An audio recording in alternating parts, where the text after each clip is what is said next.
গোলামি করেই তো 4টি নির্বাচন আওয়ামী লীগ করেছেন। ভারত কি আমাদেরকে বন্ধু রাষ্ট্র হিসেবে, স্বাধীন সার্বভৌম রাষ্ট্র হিসেবে চোখে দেখে, নাকি চাকর বাকর হিসেবে আমাদেরকে চোখে দেখে? ওই যে 2019 সালে যুক্তরাষ্ট্রের স্বরাষ্ট্র দপ্তরে জঙ্গিবাদ এবং ইসলামিজম নিয়ে যে রিপোর্টটা প্রকাশ করছে। দর্শক, হঠাৎ করে বাংলাদেশের সরকার প্রধানমন্ত্রী শেখ হাসিনা ভারতের প্রতি এত আগ্রহ কেন দেখাচ্ছে? কেননা বাংলাদেশের প্রতিটা মানুষ চায় বাংলাদেশের উপর দিয়ে যেন ভারতের রেল চলাচল না করতে পারে, কিন্তু প্রধানমন্ত্রী শেখ হাসিনা তাদেরকে রেল চলাচলের অনুমোদন দিয়েছে। তাহলে কি বাংলাদেশ তলে তলে ভারতের কাছে বিক্রি হয়ে গেছে বা বিক্রি হয়ে যাচ্ছে? দর্শক, এই বিষয়ে খুবই গুরুত্বপূর্ণ কিছু নিউজ রয়েছে আজকের ভিডিও জুড়ে। ভিডিওটা খুবই গুরুত্বপূর্ণ হতে যাচ্ছে, তাই ভিডিওটি না টেনে সম্পূর্ণ দেখুন। আশা করি আপনিও বুঝতে পারবেন ইনশাআল্লাহ। দর্শক, চলুন আমরা আগে ভিডিওগুলো দেখে আসি।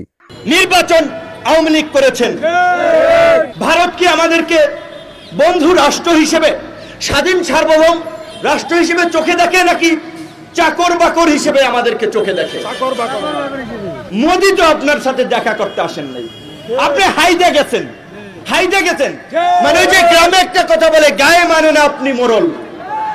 পাবলিক দাম দেয় না, তারপরও চাপাবাজি করে বেড়ায়, আমার মামু অমুক, আমার খালু অমুক, প্রভাব দেখায়। বাবার খুনিদেরকে সাথে নিয়ে আপনি রাষ্ট্র ক্ষমতায় যাওয়ার জন্য বাবার খুনিদেরকে সাথে নিয়ে আপনি মন্ত্রিসভা গঠন করেছেন। আপনার লজ্জা থাকা উচিত।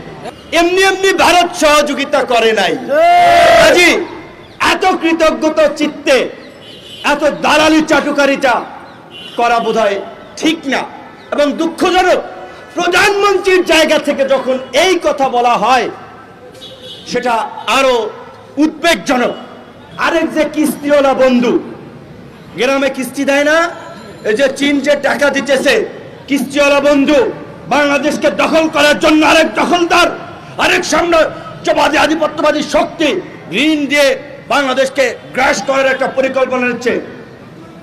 এই চীনও কিন্তু জাতিসংঘে বাংলাদেশের পক্ষে দাঁড়ায় না।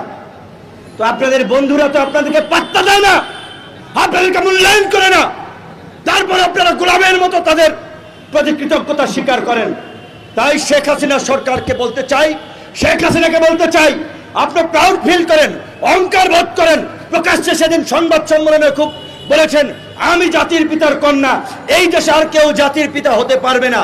জোর করে জাতির পিতার কন্যা হওয়া যায় না, জোর করে প্রধানমন্ত্রী হওয়া যায় না, জোর করে মানুষের সমর্থন নেওয়া যায় না। গায়ের জোরে আছেন, জাতির পিতার কন্যা হলে সাহস থাকলে নির্বাচন দিয়ে দেখেন, কেয়ারটেকারের অধীনে নির্বাচন দিয়ে দেখেন। সেই মুরদ নাই, বরঞ্চ ভয় আছে আপনার। আপনি জানেন আপনি রাষ্ট্র ক্ষমতাকে এবং আপনার জীবনের নিরাপত্তাকে একাকার করে ফেলেছেন। তাই আজকে ভারতের পা চেটে গোলামি করে দেশ বিক্রি করে আজকে আপনি ক্ষমতায় থাকার মোহে আজকে বিভোর আছেন। আপনি গেছেন ক্ষমতায় থাকার জন্য, তার কাছে তোয়াজ করার জন্য, তাকে খুশি করার জন্য, যে মোদি মশাই চীন আমাকে দাওয়াত দিছে, আমি চীন যাচ্ছি, দয়া করে আপনারা মাইন্ড করবেন না। কারণ আপনাদের চরণে সবসময় আমাদের, আপনার কি বলবেন, কপাল ললাট আমরা সবসময় এঁকে দেব আপনাদের পদচরণে। কারণ এই গোলামি করেই তো 4টি নির্বাচন আওয়ামী লীগ করেছেন। প্রধানমন্ত্রী থেকে শুরু করে আওয়ামী লীগের শীর্ষ নেতারা সব সময় কিছু গতানুগতিক কথা, যেটা গোয়েবলসের তত্ত্বের মতো সামনে আনার চেষ্টা করেন, যে ভারত আমাদের মুক্তিযুদ্ধে সহযোগিতা করেছে, ভারত আমাদের সীমান্তবর্তী বড় একটি প্রতিবেশী দেশ, তাদের সাথে বৈরিতা করা যাবে না, বন্ধুত্ব করতে হবে, মুক্তিযুদ্ধের কারণে কৃতজ্ঞতা স্বীকার করতে হবে। আওয়ামী লীগের নেতাদের এই কথার সাথে আমাদের দ্বিমত নাই। আমরাও মনে করি যে ভারত মুক্তিযুদ্ধে আমাদেরকে যেভাবে সহযোগিতা করেছে, তার জন্য ভারতকে আমাদের ধন্যবাদ দেওয়া উচিত। 4500 বর্ডার ভারতের সাথে বাংলাদেশের, নিশ্চয়ই যদি ভারত এবং বাংলাদেশের সাথে বৈরী সম্পর্ক থাকে, সেটা বাংলাদেশ ভারত কারো জন্যই ভালো না। আমরা একটা ভারসাম্যপূর্ণ সম্পর্ক চাই। কিন্তু দেশ স্বাধীনের পর 72 থেকে যদি আজকে অদ্যাবধি বাংলাদেশের প্রতি ভারতের আচরণটা দেখেন, তাহলে সেটা কি মনে করেন? এবং বিনা ভোটে নির্বাচন করে ভারতের সহযোগিতায় আজকে ক্ষমতায় আছেন আর ভারতের জিকির করছেন।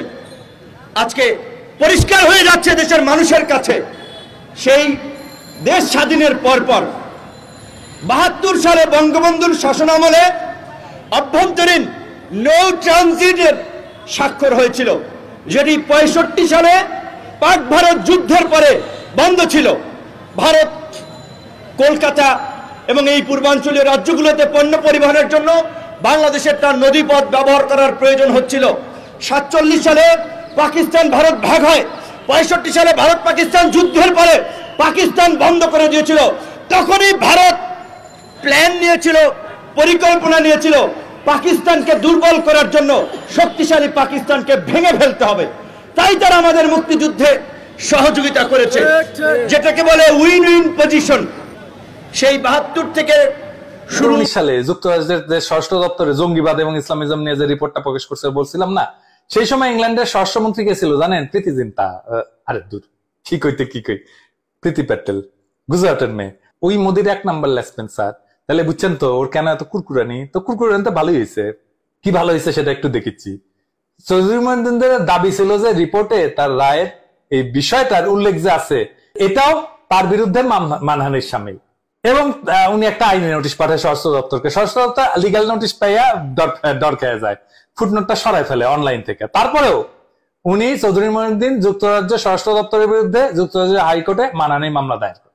এবং মহিউদ্দিনের খুব সাফ বক্তব্য ছিল যে বাংলাদেশের আদালতের রায়কে সূত্র হিসেবে ব্যবহার করার বিষয়টাই ওনার জন্য মানহানিকর, কারণ বাংলাদেশের আইসিটির কোন ধরনের গ্রহণযোগ্যতা নাই। সুতরাং আইসিটির মাধ্যমে ১৯৭১-এ যে ধরনের ইতিহাস প্রতিষ্ঠার চেষ্টা করা হয়েছে, যাদের বিরুদ্ধে অভিযোগ এবং রায় দেওয়া হয়েছে, তার সবই ভিত্তিহীন। এর ফলে যুক্তরাজ্যের একজন সম্মানিত নাগরিক হিসেবে মঈনুদ্দিনের মানবাধিকার এবং সম্মান পূর্ণ হয়েছে। অভিযোগগুলো ভালো করে চিন্তা করে দেখেন। আবার বিপরীত পক্ষ মানে স্বরাষ্ট্র দপ্তরের আইনজীবীরা এরা বলে যে অন্য একটা দেশের আদালতে ইতিমধ্যে চূড়ান্তভাবে নিষ্পত্তিকৃত একটা বিষয় পুনরায় উত্থাপন করে মঈনুদ্দিন যেটা করার চেষ্টা করতেছেন তা হচ্ছে মূলত যুক্তরাজ্যের আইন ব্যবস্থার অপব্যবহার করতেছেন উনি। সুতরাং মঈনুদ্দিনের মামলাটা খারিজ করে দেওয়া হোক, এটাই হইতেছে মামলার বিষয়টা, মানে যেটা খারিজ করা হবে নাকি হবে না। তার মানে পরোক্ষভাবে এই মামলার অন্যতম বিচার্য বিষয় হয়ে দাঁড়াইছে যুক্তরাজ্যের আদালতে আইসিটি আর বাংলাদেশের বিচার ব্যবস্থার গ্রহণযোগ্যতা যাচাই, ঠিক কিনা বলেন? এই রায় চৌধুরী মঈনুদ্দিনের পক্ষে গেছে, মানে এটা খারিজ হয় নাই, আলহামদুলিল্লাহ। তাইলে হাঙ্কারে কি লাভ আর কারাল রানীর কি বাস? হাঙ্কারে কি লাভ হয়েছে সেটা আর আমার কইতে হবে না। একজন আওয়ামী লীগার রায়হান রশিদ রায় হওয়ার আগে আশঙ্কা প্রকাশ করে লিখছিল চ্যানেলায়, যদি চৌধুরী মঈনুদ্দিন এই মামলায় জিতা যায় তাহলে কি হবে। আমি ওইখান থেকে কইয়ে এসে 4টা সম্ভাবনার কথা বলছিল। 1 নম্বর হচ্ছে, যদি চৌধুরী মঈনুদ্দিনের পক্ষে রায়টা যায় তাইলে সেই রায়টা দেশে বিদেশে আইসিটির পুরো প্রক্রিয়া এবং প্রত্যেকটা বিচারের রায়কে চূড়ান্তভাবে প্রশ্নবিদ্ধ করবে এবং যুক্তরাষ্ট্রের আদালতের রায় শক্তিশালী হাতিয়ার হয়ে উঠবে হাসিনা বিরোধীদের হাতে। এইটা নাকি 4টা সম্ভাবনার মধ্যে সবচেয়ে কম ক্ষতিকর, বাকিগুলো নাকি আরো বেশি ক্ষতিকর এবং সুদূর প্রসারী। 2 নম্বর কইছে, এই যে আইসিটির সমালোচনা, এটা পশ্চিমের গুরুত্বপূর্ণ আদালতের বদৌলতে এক ধরনের আইনি বৈধতার সিল পেয়ে যাবে। এই বিষয়টাকে তখন আইসিটির বিচারের দণ্ডপ্রাপ্ত সব আসামি ব্যবহার করতে পারবে এই জাতীয় কৌশলগত মানহানি মামলায়। তো উনি কইতেছে বর্তমানে যুক্তরাজ্যের আইন ব্যবস্থা এবং আদালত এমনিতেই এই জাতীয় মানহানি মামলার ক্ষেত্রে আকর্ষণীয় ফোরাম হইয়া উঠছে। সারা বিশ্বের অন্য সব ব্যবস্থার তুলনায় এই সুযোগটা ঢালাওভাবে নেওয়া। দর্শক, আশা করি ভিডিওটি না টেনে সম্পূর্ণ দেখেছেন এবং বুঝতে পেরেছেন ইনশাআল্লাহ বাংলাদেশের প্রধানমন্ত্রী শেখ হাসিনা ইন্ডিয়াকে যে বাংলাদেশের উপর দিয়ে রেল চলাচলের অনুমোদন দিয়েছে, এটা কি আসলে সঠিক হয়েছে? আপনি যদি এর সাথে একমত হয়ে থাকেন তাহলে কমেন্ট করে জানাতে পারেন, এবং আপনি যদি এর পক্ষে দ্বিমত হয়ে থাকেন তাহলে সেটাও কমেন্ট করে জানাতে পারেন। দর্শক, আমরা ইতিহাস থেকে জানতে পারি ইংরেজরা যখন ভারতবর্ষ শাসন করতে এসেছিল, প্রথমে কিন্তু তারা যখন ভারতবর্ষে আসে তাদেরকে কিন্তু তাড়িয়ে দেওয়া হয়। পরবর্তী তারা ব্যবসার নাম করে অল্প দামে কিছু মালামাল ভারতবর্ষের কাছে বিক্রি করতে আসে এবং তারা জাহাজে আসে, এবং জাহাজে আসার পরে পরবর্তীতে ভারতবর্ষের যে সরকার ছিল বা রাজা ছিল তার কাছে বলে আমাদের নৌকা ভিড়ানোর জন্য একটু জায়গা দাও। যখন তারা জায়গা নিল, পরবর্তীতে কিন্তু তারা আস্তে আস্তে বেশি করে নৌকা এবং জাহাজ এনে তাদের সেই ঘাট দখল করে নিল।